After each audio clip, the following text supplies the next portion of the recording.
Today's episode of the Women's Sports Matter podcast is sponsored exclusively by Heya. Coaches, are you looking for a better way to communicate with your team?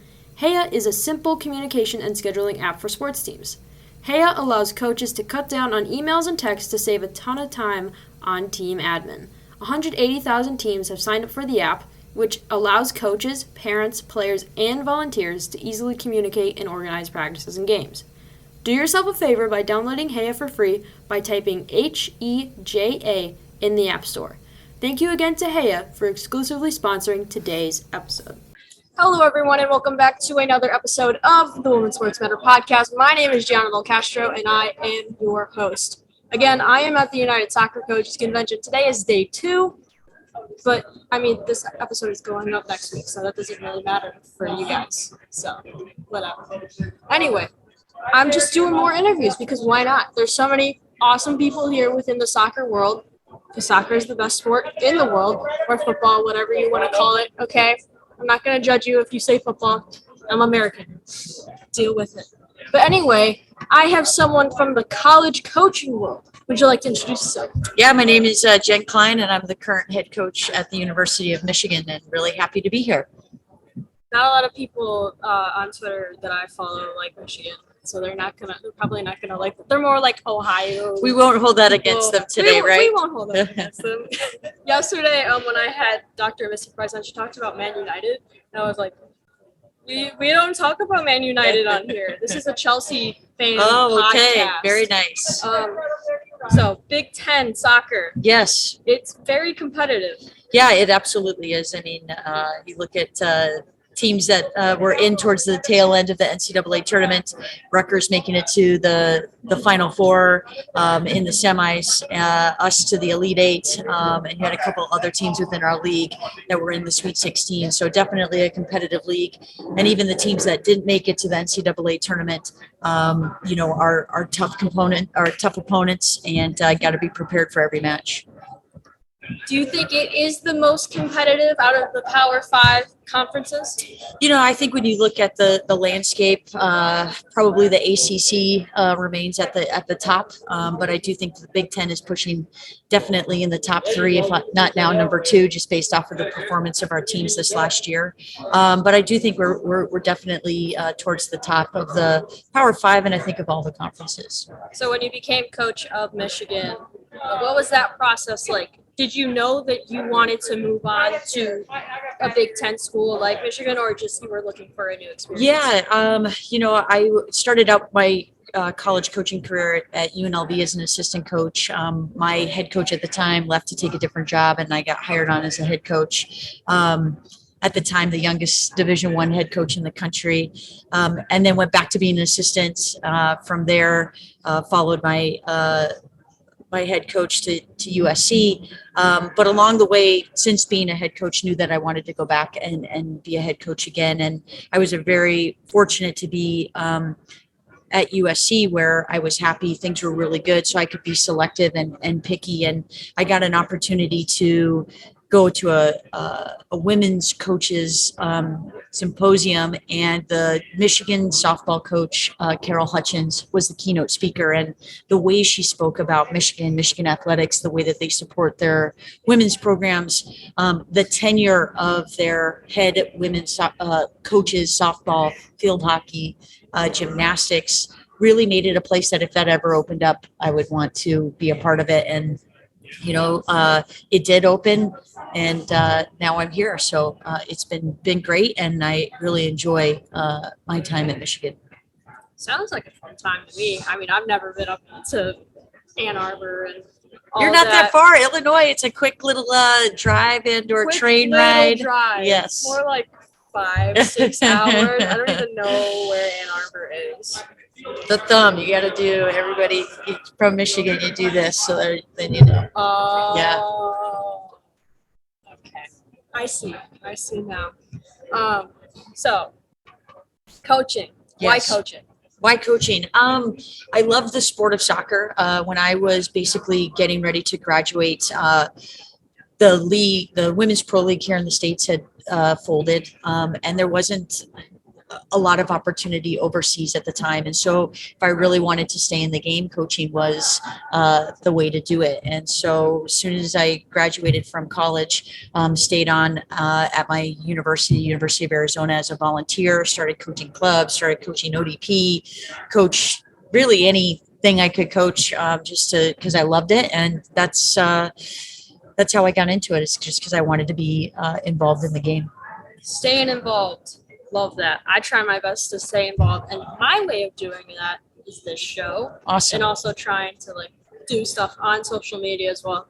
We're growing the game here. We're growing the game of soccer in the United States because let's be honest, soccer in the US, soccer in other places of the world, oh my goodness. I know they're trying to push to get the World Cup here in Kansas City. I got a flag for that yesterday when I went up to the exhibit hall.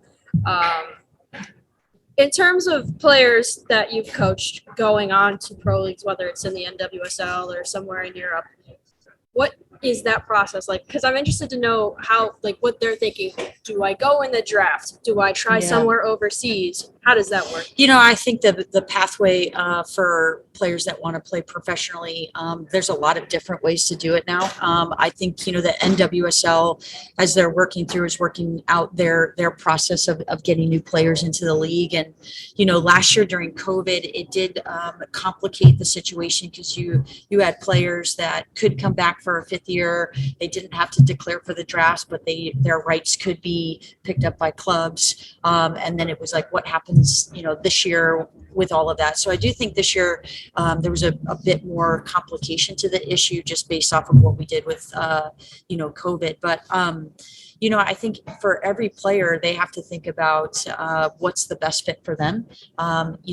There's so many more opportunities here in the States with the NWSL continuing to expand. You have 2 new teams coming in this year with the teams in California, and, hopefully more and more cities keep adding teams, which will then provide more opportunity and more spaces for players to play here. But the women's game is growing internationally, and you look at the leagues that are Sweden, England, France, Germany, even Mexico. I mean, we have a senior that just graduated, Nikki Hernandez, that's now down in Mexico playing, so there's just so many now opportunities, and really they can now find a league that best fits them and where they feel they're going to continue to grow and develop, and then be picky and choosy and see where they want to go end a career or what cool city they want to go play in. Yeah, I know with the W League starting for the USL and eventually the Super League in 2023, there's even now more options to play here. It's not just pre-professional. There's different pathways for these athletes to go and compete, which I think is awesome. I am so excited to see what happens with that, especially with the W League. There's 2 teams in Chicago. That's awesome. Can't get any better than that. Absolutely. And Chicago is such a great soccer community, and a lot of great things around there. So I think you're going to see that more and more as cities, as the different leagues and support around women's soccer continues to grow, and these communities are going to show up and be there because it is a sport that people love to watch, participate, and support. So in terms of scouting, I know that is quite the process, but I don't know that much about it. So I want to know more specifically what you are looking for as a coach to bring to Michigan. Yeah, I think, first and foremost for us, it's all about finding the right fit. There's a ton of talented players. I think that's the great thing to go out there and see is that there's just so many great players out there. And what's also great is there's so many places for them to go play, right? And there's a lot of great experiences. And for us in particular, making sure that we find players that have that meet positional needs based off of what we're graduating out and what we need within that freshman class. So really making sure we fit those needs, making sure that we do a good job of identifying players that fit us from a soccer perspective, technically and tactically, that they have skill sets that when we know that we bring them in, they're going to be able to grow, thrive, but be able to execute. And so really making sure that we have those dialed in with each specific position. But then it comes down to the person and really making sure that we're bringing in young women that meet the qualities that we're looking for within the players. And that comes down to players that have a we mentality, players that are competitive. They want to be the best. They want to perform at the highest level. Players that are fit mentally, physically, emotionally. To be a Division I women's soccer player, it's demanding. I mean, it's a tough, it's fun and unbelievable experience, but it is challenging. You're trying to be a full-time student and also be this full-time athlete. And so making sure that they're prepared and they utilize all the resources to maintain that fitness, right? Like it's not just about like on them, how do you utilize all the resources? And then being problem solvers. For us, we really want our players to make decisions based on what the game demands. What's the opponent doing, and how do we solve it?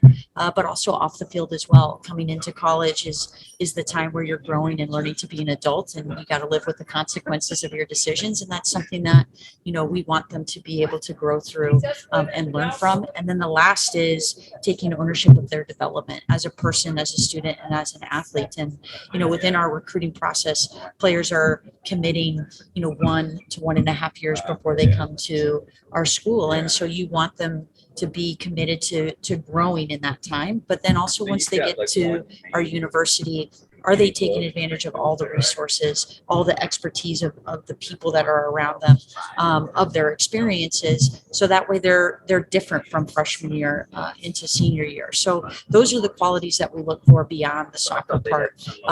And it's about getting to know them, through the recruiting process to make sure that they check those boxes. And then we know when they come in to our program, they're going to thrive, but also help grow our culture from year to year.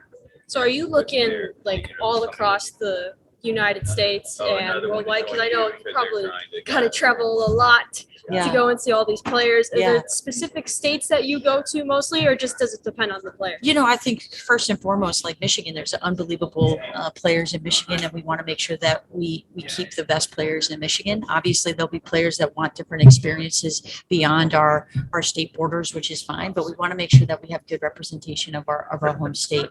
And then after that, it's really, going out and finding those players that we feel fit, but also want to be a part of what we're doing. Over time, we've developed relationships with clubs or coaches that, we were in line with their style of play and how they develop. And so that's kind of your starting point. But then for us, it's about, going out and no rock, that we're not going to overturn to try to find that player that we feel is going to make us better. And we go all over, and we do have some international players. We have some players from Canada, player from New Zealand, and so adding that international into our program just adds a different layer. And so it's great. I mean, we love getting players from all different areas because it just their style of play, where they come from, it just diversifies our team in really positive ways. Also, the fact that you get to learn about different cultures and Absolutely. learn more about the people in general sounds like a lot of fun. Yes. I wish I could have an environment like that. That sounds awesome. So rivalries. Yes. I know that Michigan, with all its different sports teams, has its very specific rivals. I want to know, in terms of Michigan women's soccer, Yeah. what are some of the main rivals? Yeah, I mean, you can't get past the Ohio States and the Michigan States because we are affiliated with the University of Michigan, and those are just, they're inbred into any young Michigan fan, or as soon as you step on campus, those definitely are rivalries. But I would say like teams that have a great rivalry, a very healthy rivalry that I think really has pushed us as a program is Penn State.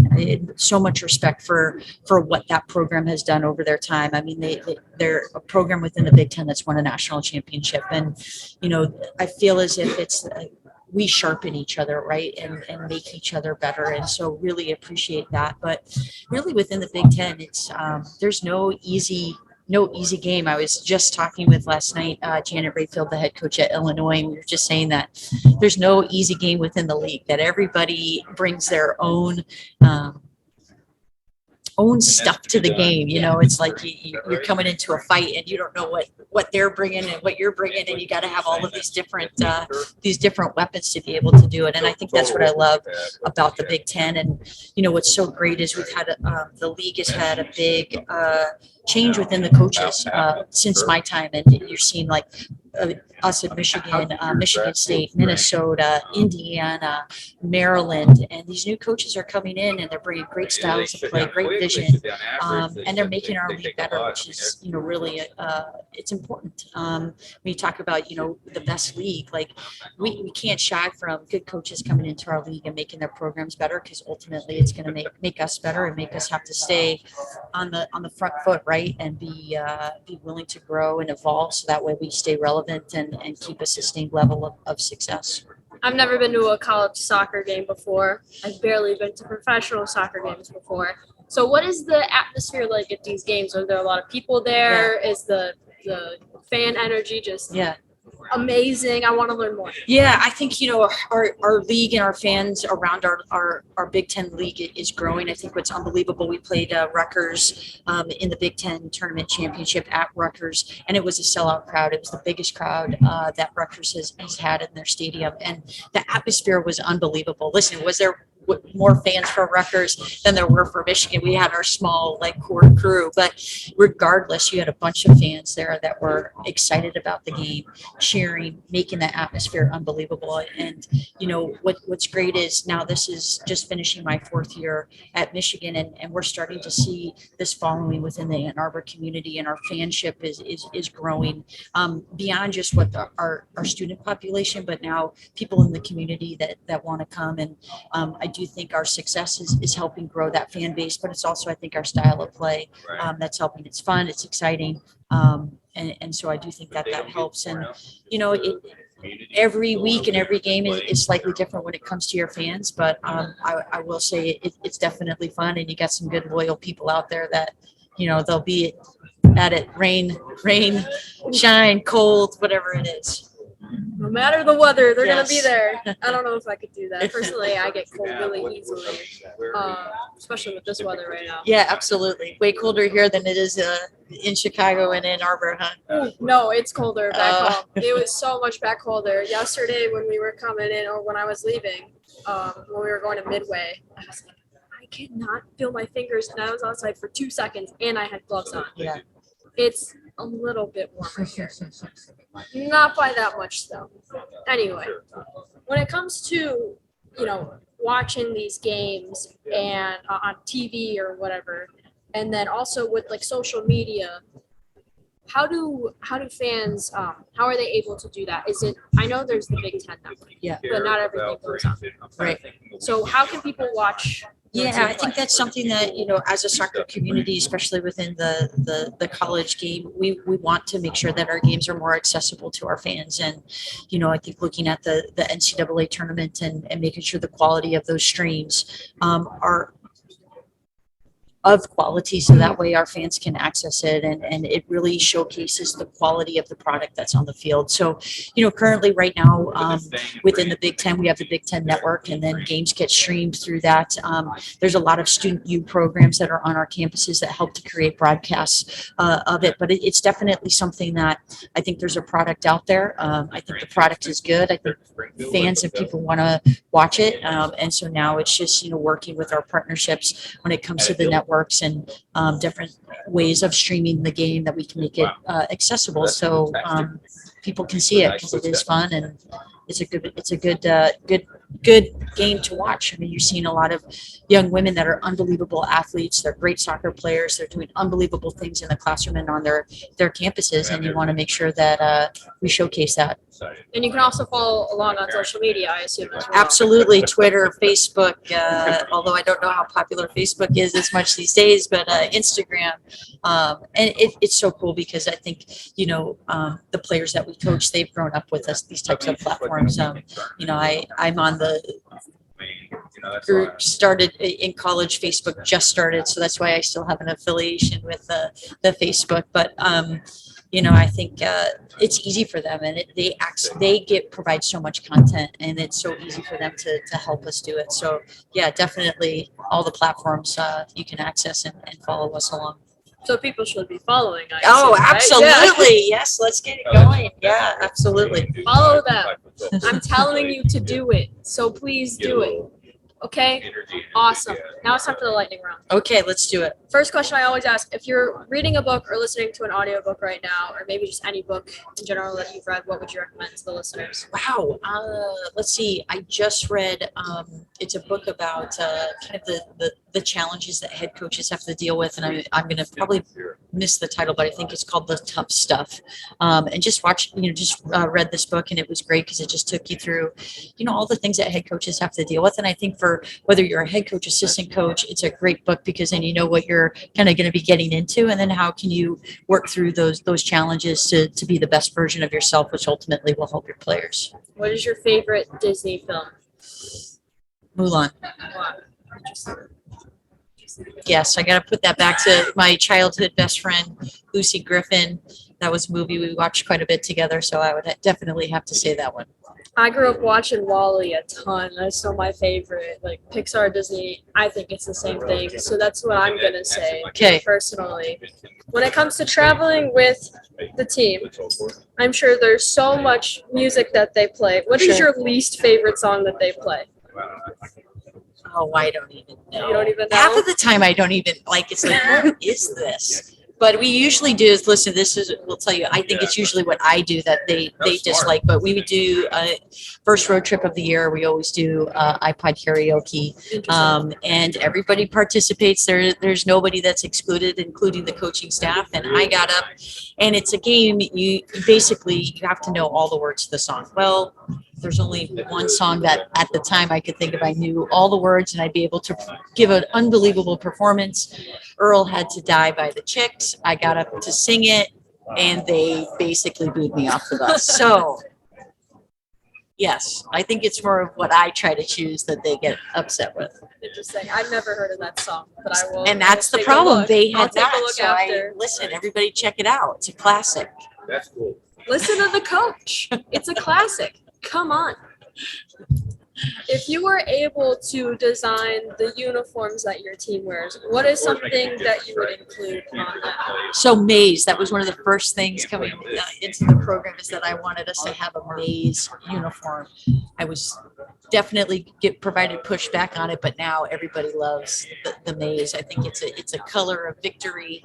I think it looks sharp, and so definitely got to have some maize. Got to have the block M. But I like more simple uniforms than flashy. You don't like the flashy? Although there's been some of the NWSL uniforms have been like super awesome. Like Racing Louisville looks super clean. The Red Stars had like the city line on theirs, which was really, really cool. So there's a lot of really cool jerseys out there. So who knows what it could end up looking like. If you could have a head coaching job somewhere in Europe, where would you want to coach? Definitely probably in England, just because I love England. I got opportunity to visit a couple of years ago to London, but probably somewhere in England would love the chance to coach. I think it'd be really fun. You get an opportunity to watch the English Premier League, and then you get a chance to watch the women's top league now that it's shows up on TV, but you can use the Atta football and watch them. I think it would be a lot of fun. I've always wanted to go to England. I've always wanted to go to London specifically because I'm a Chelsea fan. Yeah. Let's go. Let's get it going. I've been wanting to go forever. I haven't had the opportunity. I'm extremely busy. I do so much stuff. We got to make some time there. It definitely would be worth it. I mean, I want to go study abroad. I don't know if I would specifically want to go to London right now. I do have a dream, like wherever I go to school, I want to somehow get a chance to go to the World Cup in Australia. Or no, I want to go to New Zealand specifically. I don't want to go to Australia yet. Just to go and cover it somehow, some way. Okay, put it out there. Let's see. I'm manifesting what can work. Yeah, today. That's exactly it. I don't do that often, but I'm manifesting. Okay, we're getting you to the World Cup in New Zealand. Here we go. New Zealand. I said it here first, so it's a fact now. I'm going. Final question. If there was 3 words to describe your players, what would it be and why? First one I would have to say is fun. Fun/funny. I think they're very, very hilarious. They have unbelievable personalities. I think competitive, and then I would say driven. Yeah. Some nice words. Yeah. Funny, Yeah. fun. Yes, they definitely they find the humor in everything and keep everything light. But they also are competitive and driven. It's a very nice harmony, I would say. Sounds like a fun program. Yeah, absolutely. Maybe I should go up Yeah, to, come to on. Ann Arbor. Take the drive. Let's go. Or the train ride. I'll think about it. Okay. I'll think about it maybe for next year. Hey, who knows if I'm going to a Big Ten school and I manage a team, I might just be there for school and I'll say hello. Awesome. Sounds good. Now it's time to plug away.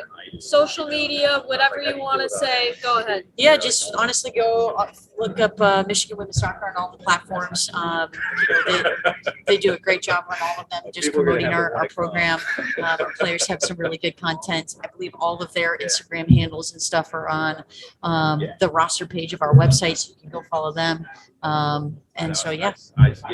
You don't want to plug your own social? Oh, yeah. Honestly, I'm not that big. I'm so bad on social media. I just retweet everything. So I would say don't follow me. I'm not as fun. I mean, I think at Jen Klein 3. So you there could you post go. content from practices, make it more interactive. That's true. That's true. I need to get better. I'll improve. I think players on your team can tell Yeah. you, they'll coach you Yeah, on the exactly. world of social media. That's exactly it. to talk more about women's soccer at Michigan. Yes. All right, now it's time for my spiel. That's what I call it. Okay. I make my voice go up a little bit. It's like my podcasting voice. This is my normal voice, and then I pause for a second, and I go, okay. If you want to follow me on social media, guess what? You can. I am on 3 platforms. Facebook and Twitter, it's the same handle. It's at WSM Podcast. And on Instagram, you can follow me at Women's Sports Matter. We've got a bunch of different resources linked down below. We got NAMI. We got the Trevor Project. We got a link to register to vote. A link to get a vaccine if you haven't gotten your vaccine by chance, which is I think you should. Just saying. Anyway, YouTube channel, the Women's Sports Matter Podcast. You want to watch this interview? Yeah, of course you do. It's the Women's Sports Matter Podcast. We are 18 subscribers strong. I highly recommend going to subscribe to my channel because I think you should. Also, rate my show on Apple Podcasts, Spotify, wherever. Give me a review. Tell me how I'm doing. Or don't. You decide. I don't really care. Let's see. What else? All the links, Michigan Women's Soccer, Jen's information, linked down below in the description. I think that's it for me. I'm going to enjoy the rest of my time at the convention. I will see you guys whenever. I got a bunch of more awesome interviews within the soccer world, so stay tuned for that. This is the Women's Sports Matter Podcast. I'm your host, Gianna Castro. I will see you next time. Bye-bye.